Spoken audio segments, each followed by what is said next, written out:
Direct from the broskination headquarters in Los Angeles, California, this is the Broski Report with your host, Brittany Broski.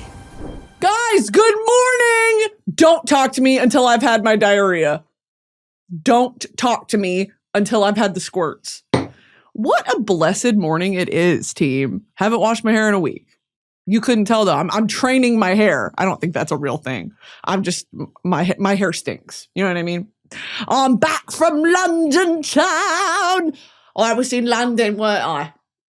I was in London and I was at the premiere of Mickey 17. Mickey, I do love him. Robert Pattinson. Hello, darling. We had a fucking laugh. Yeah, guys, I was in London. And I don't really have, hey, did I meet Robert Pattinson and stevenyeun? Yeah. And am I okay? No. But is it just, this is the life, hold on tight. That's how I feel lately. And this is the dream, it's all I need. I feel like Hannah Montana sometimes. So yeah, I was just in London and I was supposed to only be there for like less than 72 hours for the Mickey 17 premiere. But I ended up extending because someone who we all might know in Broski Nation was in a play, and that's going to be Paul Mescal, and he was going to be in a little production called Streetcar Nameddesire, and all my theater bitches, you know about that play. Dude, yeah, he was, the premiere was on the 13th, and his play was all that week, but there was a showing on the 15th, and I was like, motherfucker, should we stay? But it was sold out, and then we figured it out, and I got tickets, and me and Stanley went, oh my God. Hold on, let me go back to Mickey 17. So much fun. The movie's fun. It was freezing fucking cold in London because duh. And yeah, it was a blast. I think, I wore this crazy fit, okay? One of the best fits me and my stylist have ever cooked up. That fit, it was very like, menswear is back. Let me guide y'all's finger to the pulse, okay? Menswear is so back. And it's fun to experiment with not only just like the suit and tie sort of thing, but incorporating interesting shapes into the red carpet space. You know what I mean? And I know people kind of do that with the structured gowns or like when they have stuff come up over the bodice and it's, really structured and whatever. That's one thing is like evening wear. But this sort of cocktail, business casual, fun take on menswear is really, I'm having fun. Me and my stylist, Kat Spaldos, we have a fucking blast. When we do fittings, we just yell. And then what if we did yes! It's so much fun. So we stuck around and we saw Streetcar Nameddesire. Now, let me sort of reveal my soul for a second. I never actually saw Streetcar Nameddesire when I was in high school. It's one of those that's always in rotation for one-act plays or for community theater, or it feels like it's showing on Broadway or whatever. I've never actually seen it. And I actually went into it not knowing the plot or even the setting or anything, just that it's super famous. When we were in high school for our one-act play, we did Bus Stop, which is by William Inge. And him, Tennessee Williams, who wrote Streetcar Nameddesire, and Arthur Miller, who wrote The Crucible and Death of a Salesman, they were all contemporaries. This is in like the 30s, 40s, 50s. Arthur Miller was famously married to Marilyn Monroe. So that's kind of this time period of post-war America. And there are so many social constructs and social context that people are trying to return back to a normal life, but how can you, in this post-war state? So Streetcar Nameddesire is set in the 50s, I want to say. Yeah, in the 50s in New Orleans. And it is, okay, so Paul Mescal, right? I thought he was going to be the lead because the way that they marketed it and all this, it's like, and Paul Mescal is brilliant, and which he was, by the way. This play, I can't even tell you. I saw it with Stanley, and for the next hour, after we saw this play. We went to dinner and we just could not stop talking. That is a good piece of fucking media, dude. When we're talking about it, you know, because you can go see a musical or a play or whatever, and you can be like, oh, that's good, and then move on with your day. When it's a piece of art that you have to dissect and be like, oh, well, I thought this, oh, that's actually good. Why would you go back and forth? This is what I interpreted it to mean. And then, you know, you Google it and look it up, and it's like, oh, it actually was, that's what's fun about art. So Streetcar Named Desire is about, to put it short and simple, in my opinion, a woman's descent into madness. Honestly, which, oh my God, could I write a fucking thesis on it? Plays or media that center around that, you know, something like The Bell Jar or anything by Virginia Woolf or anything where it's like, it actually, as best as it can, captures this, and like, just listen to me, it captures this existing kernel of madness that I think is in every woman, and you only understand if you're a woman, that can be activated, and it doesn't always show up, but it's there. It's there. It's there. And it's not silly or funny. It's like true, unhinged anger and sadness. It manifests as that form of madness. Am I making sense? I feel like if you've experienced it, you've experienced it, you know. If you haven't, that's fine. Because the play is, you know, it's compelling even without that innate emotional connotation. So the play is a gradual descent into that state where the characters are described and portrayed as so gray. And what I mean by that is, in life, especially online, people want to see the world as black or white, good or evil, right or wrong. That is not how the world works. And it's best you start believing it. You best start believing in ghost. What is it? Fairy tales, Miss Turner. You're in one.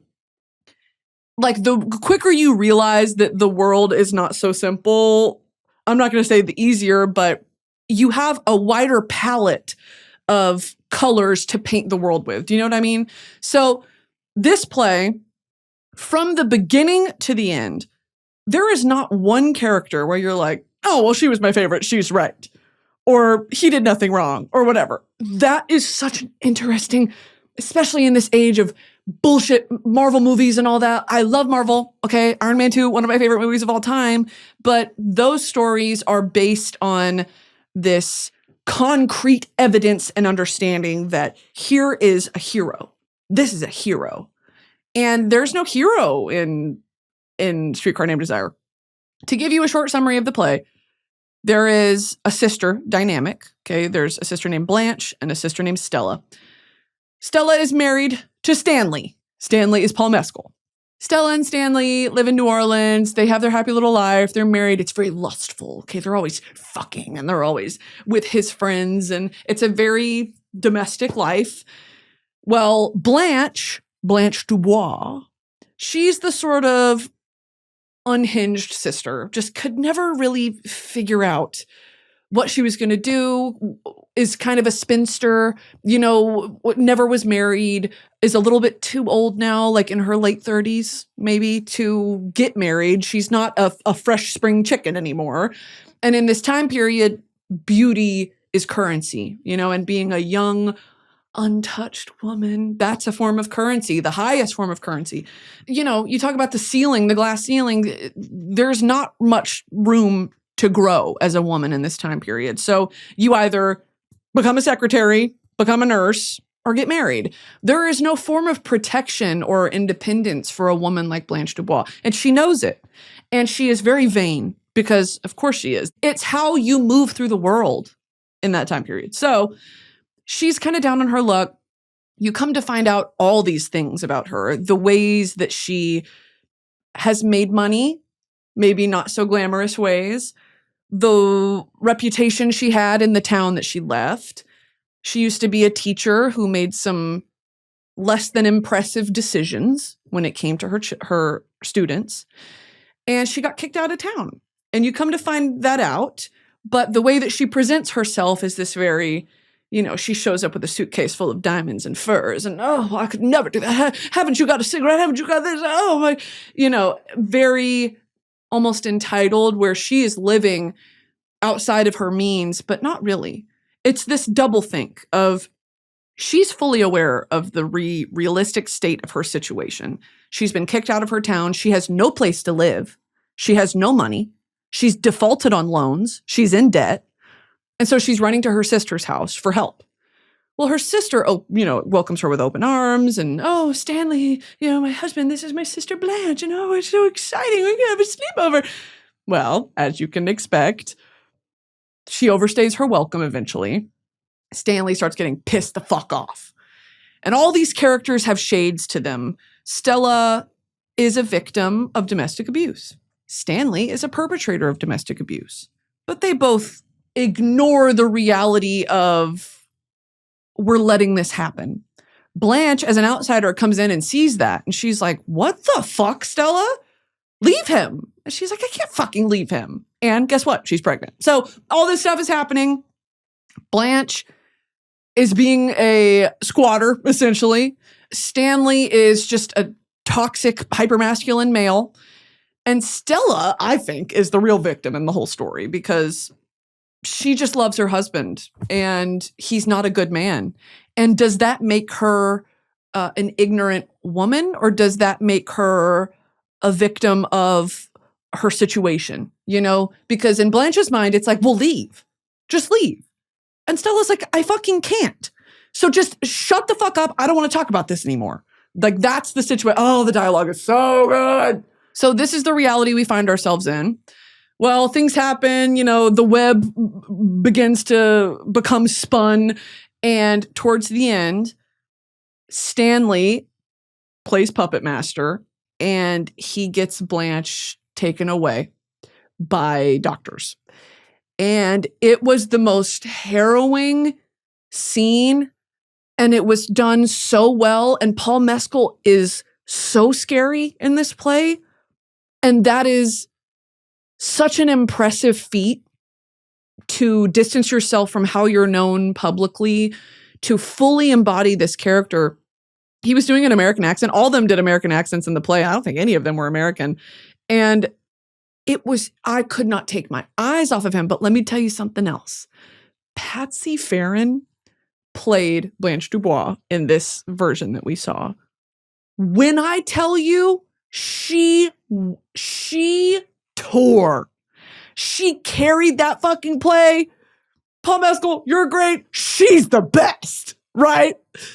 I was blown away. Me and Stanley could not sing her praises more. We were like, I was fully just enraptured by her performance. And she had this sort of manic way of speaking where she was, and she would get way ahead of herself and talk really fast. And then she would try to distract you from what she just said because it was kind of incriminating. And she would go over here and, and if you could get me a Coke with lemon and ice, I'd really appreciate it. It was amazing. And what we also found out is she's in Mickey 17. She's in the fucking movie that we just went to the premiere. And she plays a sort of supporting character who's British and is kind of the crux of the whole movie, not to spoil anything, but her character is very important. Yeah, Stanley was like, she looks familiar. She looks like the girl from Mickey 17. I was like, no. And then we looked at the name and I was like, oh my God, it is. She was brilliant in this play. I cannot even tell you. And throughout the play, towards the end, I'm not spoiling anything. This play has been published for almost 100 years.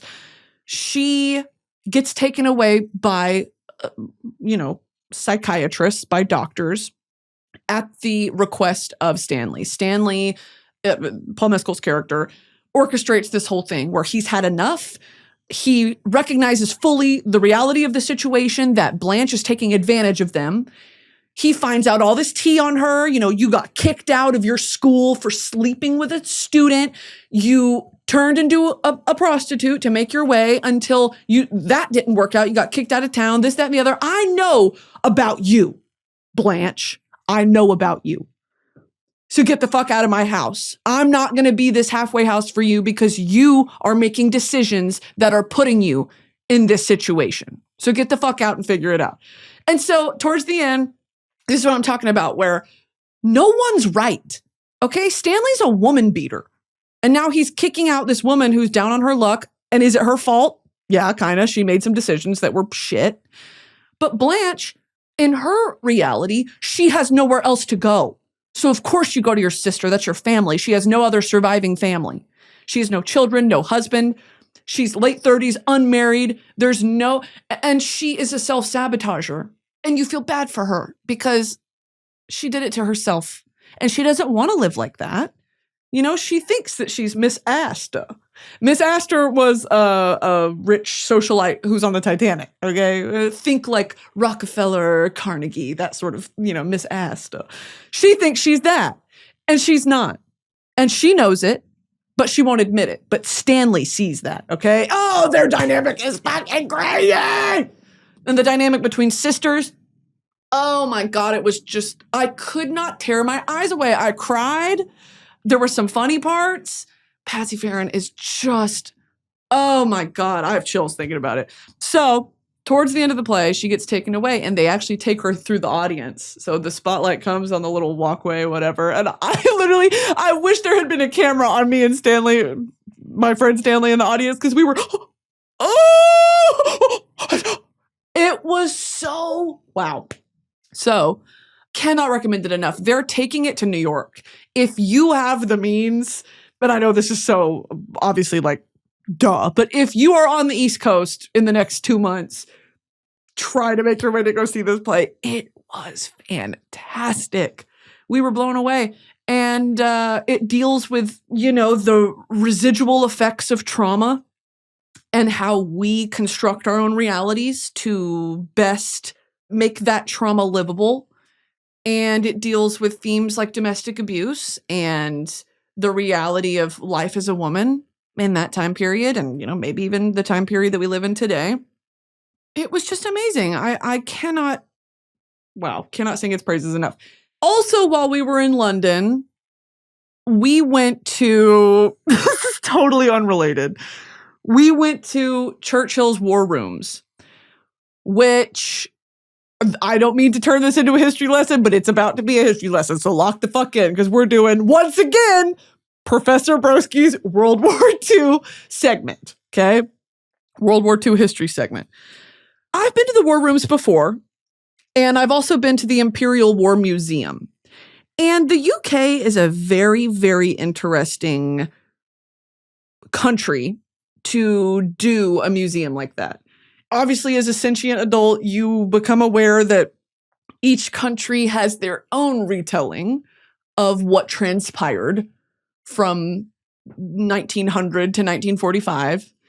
And that just becomes very apparent when you walk through a museum like this. And I think that the war rooms, if you ever get a chance to go, please go. If you are interested in history at all like that, especially political figures in history, Churchill was not a good man, to put it very elementary. He, was born to be a politician. There was never going to be anything else he was going to do other than be a politician. And I think that this museum, to its credit, does a good job of not trying to embalm him in hero fluid. You know what I mean? They didn't try to make a hero out of Churchill. I think that they accurately portrayed how destitute the situation was before, and this is, look, okay, I'm American, let me say it. Before America kind of swooped in and the Allies really won the war. The situation was bleak in the UK. And when you go on any tour through the United Kingdom, when you go to any museum, any whatever, you would be in the minority to find a building or a family or a company that was not affected by the Blitzkrieg. In London specifically, and around London, the German air raid, the continuous German air raid on London during World War II, destroyed buildings, destroyed cathedrals, destroyed monuments, destroyed structures that had been there since, London, that island has been fundamental in human history since, we went into some buildings that had been there since 1099. 1099. Roman ruins in London. This, one of the oldest cities in the world, okay? Destroyed by the Blitzkrieg. And I think that when you look at it like that, and the Imperial War Museum, if you ever get a chance to go, does an incredible job of reimagining what life would have been like as a British citizen during that time period. I'm talking war rations. I'm talking air raids, consistent air raids, the different types of planes to see overhead, and how to recognize if one is German and one is, a friendly bird. Not only that, but the reality of you're going to be inside for a while, and even inside, you're not safe. And they have this reimagined living room of the average British family in the 1930s, 1940s. And some of it has some real memorabilia from that time. And it's just harrowing.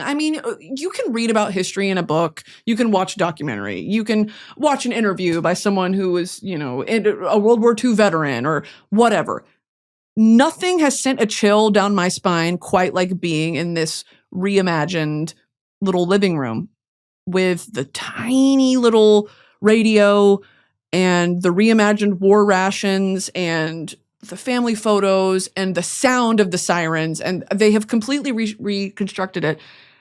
And you sit there, I can't even put into words how just horrifying doesn't begin to cover it. And I'm not localizing this to just a British struggle. War, in any case, is brutal. It's inhumane. It is unthinkable. This is just, I think, a more, it was the most tangible thing that I've ever been immersed in, if that makes sense. So you sit in this little fake living room and they do all the raids and all the drills and all the propaganda videos and cut back on the bread that you're eating. And if you can, buy a war bond, buy it, and all these things. It's just, that history is not far away. And this is unrelated, but very related at the same time. When you think about segregation and things like the Civil Rights Act, all of these things are not ancient history. This was in our grandparents' lifetime. So when you go to museums like this, don't think that this is too far off. And I don't say that to scare you, but it's, you need to be acquainted with these things because we are living through unprecedented time after unprecedented time. And it's just important to be aware of what we're living through right now and the real risks that having a leader, the fucking sitting leader of the free world, like Donald Trump, what life under his regime could turn into. Okay, anyway, we went to the war rooms, and I think that this museum is very well done. And it's a museum, but it's also the actual place where Churchill and his cabinet, quote unquote, met. And it was literally, a bunker isn't even an accurate description. This was just the basement of some government building. It was not safe. It was not reinforced. The attempt they did at reinforcing it with this slab of concrete, that wasn't going to keep them safe. It is a miracle that this place was not bombed and everyone in it died. And from this little bunker, people lived there. They slept there. They had fake sun lamps because they spent so long underground. They had one, and this was like a super secret, they had a direct phone line for Winston Churchill to speak to the American president in the 40s, and they would discuss plans, and they would have these meetings in these rooms that were probably 15 by 15 feet, and they would cram 20, 30 people in there, all of these desks, and every single morning update everyone on the location of German troops, the location of British troops, the evacuation of Dunkirk, all these things. It was real. And that sounds so stupid to say because of course it was real. But when you are standing in the room where these briefings were giving, I can't, it's like, you have to really focus to make it connect in your brain. Like I am here. I have the privilege of standing here and witnessing this. And they have it all behind glass in the map room. It's called the map room. And it's kind of at the heart of the basement of this building, where there's maps on every wall from everywhere from all of Europe to granular London to Japan, Korea, all of these places where you can see all the little pinpricks in it, where they would move the little pins and update positioning. And there's a big desk in the middle with all these telephones on top, and they wouldn't ring. They would light up different colors because obviously the ringing would be loud. And it's unreal because it's all just how they left it on August 16th, 1945, like the day the war was over. Everyone left, and it's left just like that. There's still pencils on the table. There's, all the equipment, the telephones and the bedding and the newspapers. It's amazing. It's amazing. And I think they opened up the war rooms to public, like you could tour it finally in the 80s, and you have to pay for a ticket inside, and all that money goes to keeping it up and restoring it and all that. It's so neat to open things like that up to, the general populace, someone like me. I'm not British, and it's psychotic to think I can go in there and just be like, whoa, this is what happened.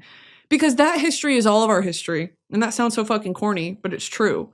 And the Imperial War Museum explores World War I and World War II. And that's harrowing as well, because World War I mean, not to go back into what I used to talk about all the time, but that was my hyperfixation for a second, because the sheer magnitude of destruction that war brought on mankind is, there have been horrible wars in human history, but World War I, that was the turn of, we're using biological warfare, we're using tanks, we are using technology to assist in the killing of human beings in a way that we've never seen before. Muskets, bayonets, sure, that's technology too. But this was the beginning of, something that has turned into nuclear warfare. And it's scary to look back on that time and think they didn't even know what they were introducing into warfare. So all that to say, anyway, if you're ever in the UK, check out the war rooms, because it's psychotic. And I have a little magnet on my fridge that says "Eat less bread," and I think it's silly because it's like, oh, eat less bread, like Kate Moss. I like Kate Moss, like a model, like don't eat bread. But really, it's in relation to the war rations. And there's another one that I have in my office that says "Self-indulgence at this time is aiding the enemy." It's just, when you see propaganda as something that is an art piece and is funny, and someone had to sit down and be like, okay, how do we tell them to not eat that much? How do we tell them to not eat that much, because war rations cost money and we don't have money? It was very educational. This museum, both of those museums, do a really great job of honoring the dead, honoring the effort, the war effort by everyone. There are different sections for women, for POC soldiers, for the young underage soldiers that conscripted, for the sake of my country and for God, glory and country. No, what is it? King and country. These kids were as young as 14, conscripting, lying about their age to go join up. And it's like, ugh. So very, very educational, very relevant. Not in a scary way, but also kind of in a scary way. And while I was down in the war rooms, of course, I did actually start my period. So raise your hand if you've started your menstrual cycle in Churchill's war rooms. Just me? Just me, I guess.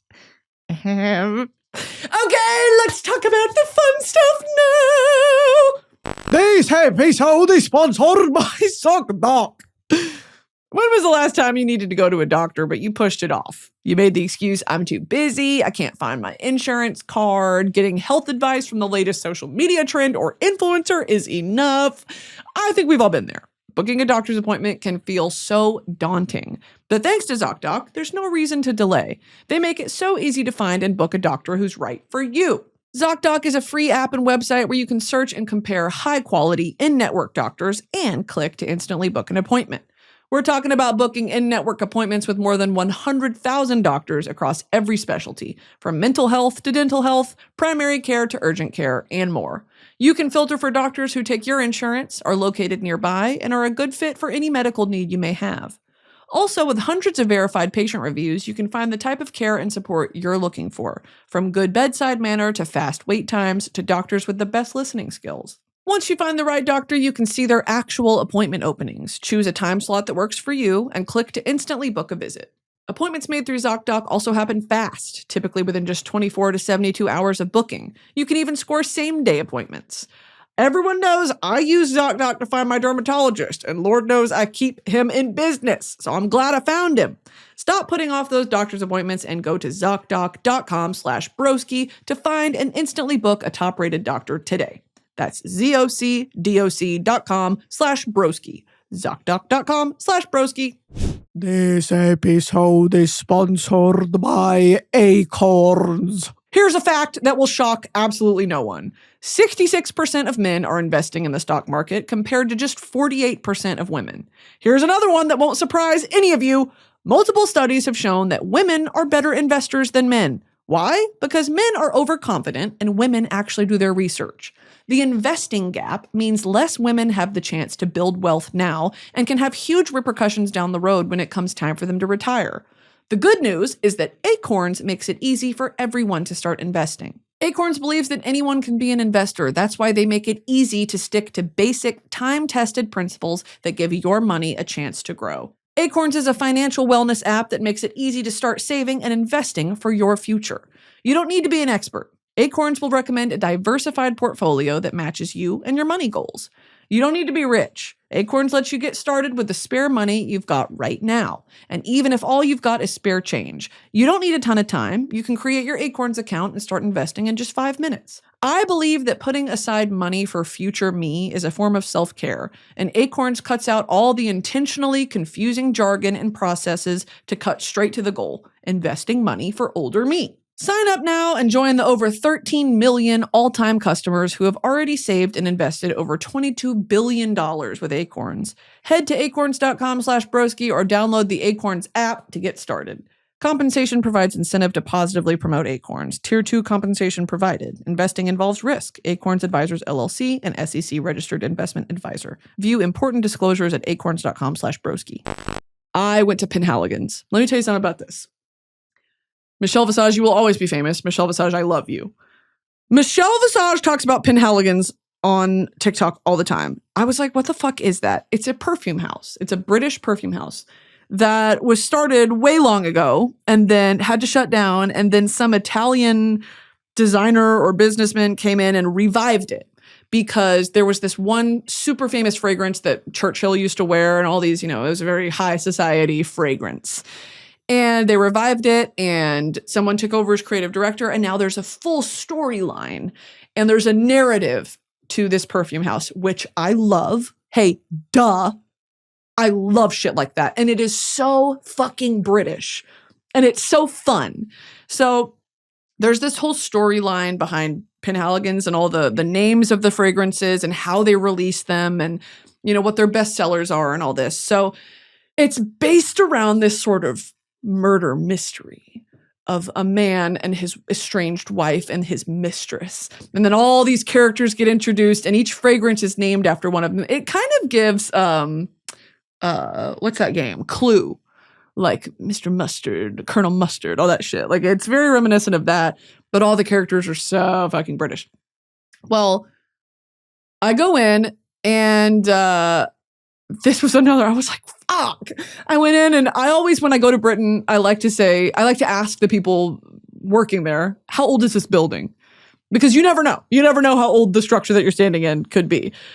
And she was like, Oh, well, the original structure is surely the 1600s, but this one rebuilt after the war, destroyed in the bombings. And I was like, fucking course it's destroyed in the bombings. Everything was destroyed in the bombings. It sucks. And so I was like, how old is this building? She was like, well, they rebuilt it after the war, but Penhaligon's has been around since, let me see. Penhaligon's is a symbol of English artistic perfumery. The brand, originally founded as a barbershop in 1870, immediately made people interested, attracting the curiosity of the English nobility, and in particular, that of the crown. So it's been around for a super long time. Anyway, so we go in, and I'm like, let me smell Halfeti. Halfeti is their most successful bestseller, and Halfeti is a city in Turkey, if I'm not mistaken. Turkey, yes. That was going to be humiliating if that was wrong. Halfeti is in Turkey. And of course, everything relates back to imperialism. And Halfeti is this really beautiful, it's like, there's notes of coffee in it. It's very woody. Here are the accords. Woody, aromatic, warm, spicy. I'm into that. And here's another thing. Okay, this is kind of separate, but warm florals, I'm trying to get into. But fuck me, dude. Warm floral. I want to smell like a hotel lobby. I don't want to smell like a model. Does that make sense? And I don't even think, models don't even wear, models wear some weird ass shit. So, I don't know, when you go into Sephora and all those fragrances, it's like warm floral, light floral, clean floral. I don't give a fuck about floral. I like woody, oud, musk, all that. That's my shit. Okay. Halfeti, it is a mature fragrance, I would say, but it's so good. Here are the top notes: cypress leaf, saffron, cardamom, artemisia, bergamot, grapefruit. Heart notes are Bulgarian rose, nutmeg, jasmine. I don't like rose. Here's another thing. There are some perfumers or some fragrance TikTok people where I'm like, I don't know if I can trust your opinion because we don't have the same taste. If you are a person who loves florals, I don't really trust your opinion. If you love sugary sweet, if you like anything from Kayali, we're not on the same page. Kayali is like teenager Victoria's Secret sweet. I'm not into that. If you're into that, slay. Go do your thing. If you love Parfums de Marly, all those rose perfumes or those sickly sweet, whatever. Parfums de Marly isn't sickly sweet. Those are more, mature, beautiful, sugary fragrances sometimes. But there's depth to those. Kayali, it's just sugar. And if you're into that, slay. And, if you want to layer it with something deeper, slay. Not for me. Michelle Visage, her taste, we're on the same page. Where if you're going to do a gourmand, it has to be a very interesting gourmand. And so I would describe Halfeti as that. Base notes are agarwood, leather, cedar, sandalwood, amber, tonka bean, vanilla, musk. Yeah! Launched in 2015. This one it's just a classic. Halfeti's a good one for every day, I would say. It's definitely a nighttime fragrance, but any gourmand is. In my opinion, the gourmand of all gourmands, this is my opinion, is Angel Share by Kilian. That motherfucker, you want to go out clubbing, you want to go to a nice dinner, you're on a date, you want to do this, you want to do that. If it's at night and you're feeling sexy, you do Angel Share. It'll last for 7 years. One spray lasts 7 years. And if you spray it on your clothes, even longer. And that one to me is there's not a richer, more interesting, lustful gourmand. It just is. Halfeti is delicious. So I got a little one of it. I got this other one by Penhaligon's called Dandy. And let me show you this motherfucking bottle, girl. It's based on the 1920s, right? Great Gatsby, F. Scott Fitzgerald type of core. The branding is enough to make you want to buy it. I went and I said, yeah, I guess I have to get that. Oh, look at her. She's beautiful. And it's got this little bow tie. It's so cute. This is a crazy fragrance. This is not a womanly fragrance. If you're going to gender fragrance, okay? I don't think that fragrance has a gender, but I say that with an asterisk, right? Because I'm not going to ignore the way that they market these fragrances, the way that they gender notes in a fragrance. Dandy is very masculine, and it's so interesting. The top note is whiskey, sandalwood, and something else. Cedarwood, bergamot, and raspberry. Yeah, bergamot, raspberry, whiskey, cedarwood. This one, it's just really interesting. And there's some note in it that I keep coming back to it because I've never smelled anything like it. And maybe it's the whiskey. I don't know. This is one I'm trying to figure it out. Okay. I smelled it. I was addicted to it, but I was like, how do you wear it? How do you wear it? It's too weird to wear by itself. This is one I'm going to wear at home. I'm going to wear it home so that none of my friends are like, what the fuck are you wearing? Because I like it. I like it. And I think if you put like a sweet lotion under it and then this on top, maybe it'd be interesting. I need to work with it. Let me spend some time with her and interview her, and I'll get back to you on that. Dandy's very interesting. And the last one I got, because I went crazy. I was like, they don't have Penhaligons in the States. They have one in Soho in New York. They don't, and they used to sell it at Saks Fifth Avenue and Nordstrom and all this, but they pulled it off the shelves. I don't know why, because this would make a killing in the States. This is a niche fragrance house that is British, that is interesting. It has an identity, and fragrance people, they're really missing a market here. So they have one store in Soho. They need to open one in Chicago, Los Angeles, Austin, I would say. This is the other one I got. Now, all of these bottles have animal heads on them. They're supposed to be like, in a rich English country estate, all of the maybe taxidermy you'd see on the wall, or like, after the men go on hunt. Ah, yes, the hunt in Africa. Like, very that. You know what I mean? All of the bottles in this line have either like a ram's head, a cat, a dragon, a bull. And so this one, of course, after she told me the story of it, I was like, this one is named The Blazing Mr. Sam. And in the storyline of Penhaligons, he's the fucking American. I can't help it. An American abroad with all the cocky confidence you might expect. Hot and cold spices mingle over dry patchouli and creamy cedar in his eau de parfum. No one can quite resist Sam's charms. Yeehaw. I mean, come on. I smelled it and I was like, this is good. Then she told me the story. I said, fuck. Okay. This fragrance is everything I want in a perfume, as me personally. Patchouli has to be done in a certain way for me to like it. Patchouli by itself smells like a fucking campfire, which I don't hate, but patchouli needs to be paired with something else. I feel the same way about Palo Santo. I love Palo Santo, but I need it to be paired with something else to wear it, because it's one thing to smell it as like, an aromatic or like a candle or whatever. Ooh, it smells good in here. But on the skin, on my skin, my acidic fucking Takis Red 40 skin, it's going to be different. So this one is really, really nice. I got her and I'm trying to figure out what to pair it with. And I'll get back to you guys on that. Okay. What did I also get? Oh, I also picked up Tom Ford recently. I have a problem. Actually, I need to look in the mirror. I picked up Oud Wood by Tom Ford. I'm addicted to it. This is a cologne. It is purely a cologne. And the bottle's small and it's really fucking expensive and it doesn't last that long. Okay, I'm pissed off, but I got it at duty free at the airport. They duped me into it.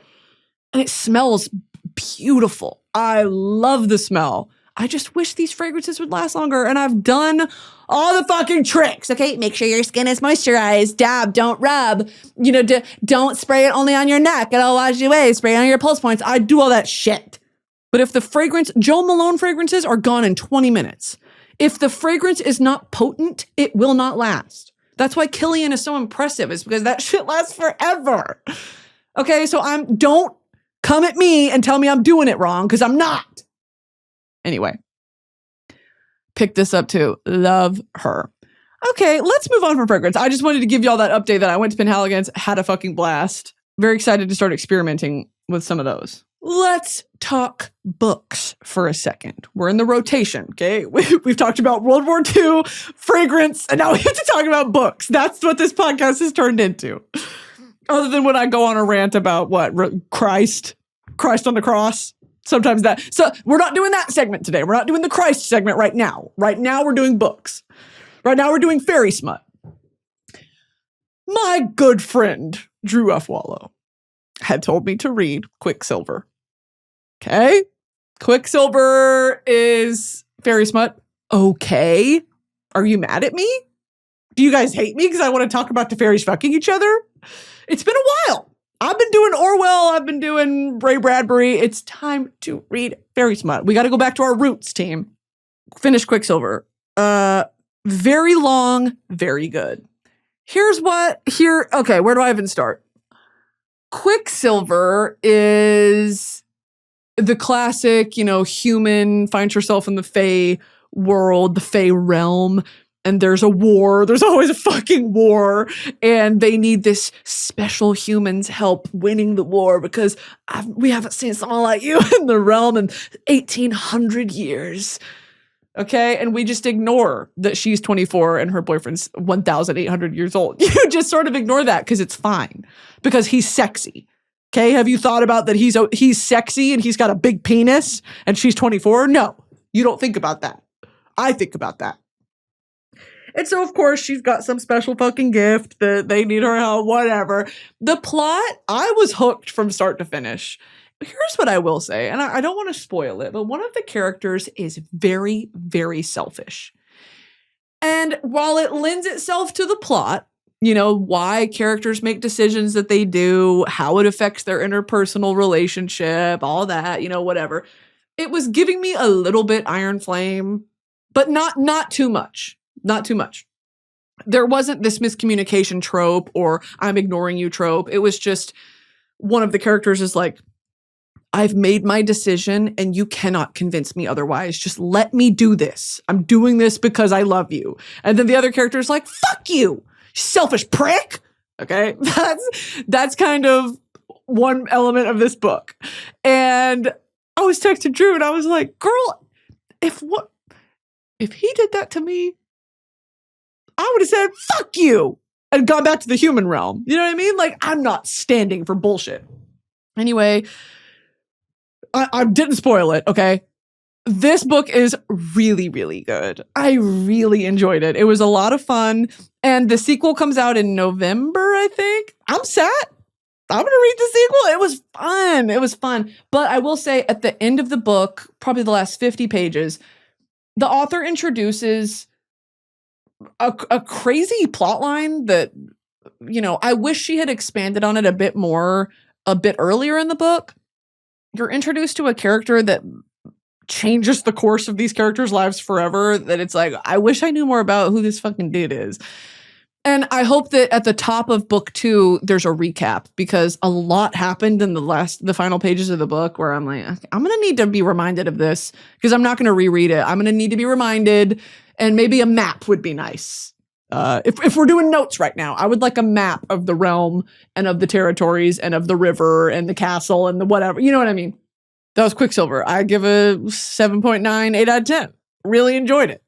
Now I'm reading One Dark Window. It's good so far.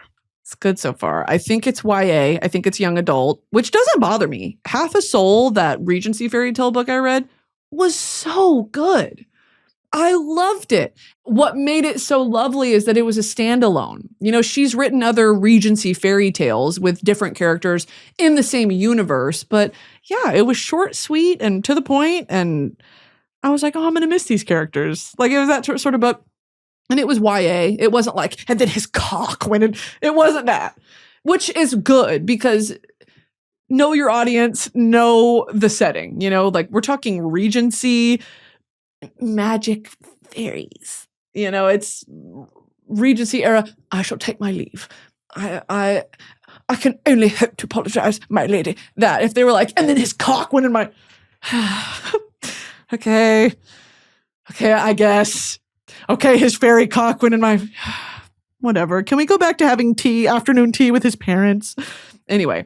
This episode is sponsored by Shopify. When you think about businesses that are selling through the roof or are having a viral moment, sure, you think about a great product, a cool brand, and brilliant marketing. But an often overlooked secret is actually the businesses behind the business making selling, and for shoppers, buying, simple. For millions of businesses, that business is Shopify. Nobody does selling better than Shopify, home of the #1 checkout on the planet. And the not-so-secret secret with Shop Pay that boosts conversions up to 50%, meaning way less carts going abandoned and way more sales. So if you're into growing your business, your commerce platform better be ready to sell whatever your customers are scrolling or strolling on the web, in your store, in their feed, and everywhere in between. Businesses that sell more sell on Shopify. Upgrade your business today. Sign up for your $1 per month trial period at shopify.com/broski, all lowercase. Go to shopify.com/broski to upgrade your selling today. Shopify.com/broski. Reading One Dark Window. It's tea so far. It's very, well, for lack of a better word, dark. It's dark. It's, this mist has enveloped the land and it's evil.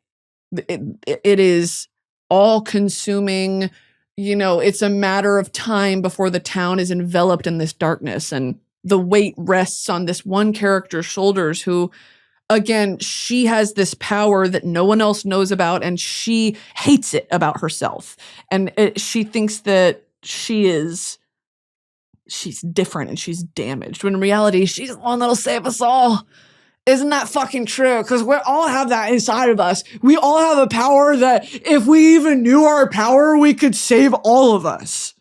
Because we are nothing as one. We are everything together. So it's kind of that. I'm like 20% done. It's good so far. Next, I'm reading, I'm going to read this Viking smut with Drew. We're going to book club. Then, also, when I get like, okay, that's enough fairy smut for the night, I switch over to Sherlock Holmes. I'm tandem reading Sherlock Holmes and One Dark Window. And then when I get tired of all that, I go back to my Anthony Bourdain book. And then when I get tired of that, when I need a nonfiction, I do George Orwell's Why I Write. And that's a tiny little, it's probably 80 pages, but there are books like that where I really take my time with it because I'm underlining, I'm highlighting, I'm taking notes, I'm annotating. Even if it's an 80-page book, I'm not blasting through it. I love Orwell, and I want to spend time with these precious words that he's left us with. And he was a realist. He was a pragmatist, where he fully saw the world around him for what it was. And he goes into detail about, I think I talked about this a few episodes ago, where he has a theory on why authors write. Is it selfish? Is it for artistic purposes? Is it for political purposes? And he realized after his time in the war and after, the 1930s, how could he write anything that was not directly related back to the political sphere? Everything in this life is political. Your existence is political. And he fully wove that into everything he wrote. And the way that he describes it in this little book is like, I can't help it. There's nothing else I really want to write about. And any artistic impulses he might have, he used those, in tandem with the political writing that he did. So yeah, I don't want to rush through a book like that. It's not just like reading someone's memoir. It's reading the reasoning why they did what they did. And for me, what really interests me is the reason why they made their art in that way. Oh, there's nothing more interesting. Like, you can read Animal Farm, you can read 1984, and sure, 1984 is a ripoff of this and whatever. Maybe Animal Farm is his only original piece of writing. Original in the sense of the idea is completely his, and it's not a reimagination of something else he read. And maybe that's a lie. Maybe that's not true. But as I know it right now, Animal Farm was the first of its kind to be, in a commercially successful way, an allegory to revolution, to the Russian Revolution, and to the effects of fascism. in real time, to put it in a way and terms that the average person can understand. Because fascism, the rise of fascism, and when you're in a fascist nation, looking around and thinking, how the fuck did we get here? He details it pretty perfectly and pretty precisely in Animal Farm. And there's a reason it's still around and studied today. And to get inside the mind, what a blessing he left us with, to get inside the mind of the person who wrote Animal Farm and his worldview, his perspective, his lived experience, and how he interpreted those and converted them into words, and not just words, but into artful prose that is digestible. That's hard. It's hard. And in this book, he says something like, first world problem. He said, there is nothing harder than being an author. I wouldn't wish this on anyone else, but I have to do it.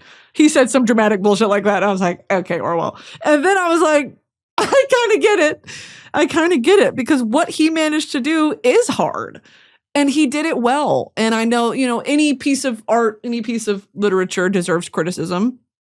And he's not insulated from criticism. And there were things wrong with him. Of course, all these things are true. And at the same time, every artist is unique in the sense that only they could have written what they wrote.